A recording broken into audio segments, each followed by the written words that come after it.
દોરાવું છે. પણ ધીમે તો બોલ, હું કઈ બેરો નથી. બે યાર દોરી દઉં.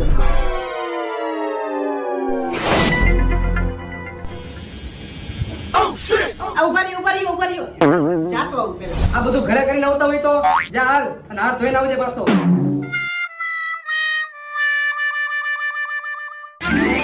ઓય આ લોંદો ક્યાં? ભાઈ તમે નથી કીધું હાથ ધોઈને આવજો તો લોંદો ન્યા પડી ગયો. લોંદો તો ભલે પડી ગયો પણ અહીંયા પાણી તો નાખ્યું હોય ને નકર બધા પડી જાય. ભાઈ તમારો આટલો બધો હાથ હલે કા? એમાં એવું હે ને ભાઈ કે હવારનો ઉતાર જેડો નથી એટલે. કાઈ વાંધો નહીં, રામના ભરોસે ચાલુ તો કરો. ભાઈ ઓય લાગે હે. તું આ નો જો ઓલી બાજુ જો થોડી વાર આમ. હાલો કમ્પ્લીટ ભાઈ. ઓય થઈ ગયું કમ્પ્લીટ. આ શું કર્યું ભાઈ તે? એમાં એવું હે ને ભાઈ સ્પેલિંગ મિસ્ટેક થઈ ગઈ હતી. અહીંયા લખ્યું હતું ભાવલો પણ લખાઈ ગયું ભમરારો. તો એ ચેકિંગ અહીંયા લખીને પાછો ભાવલો.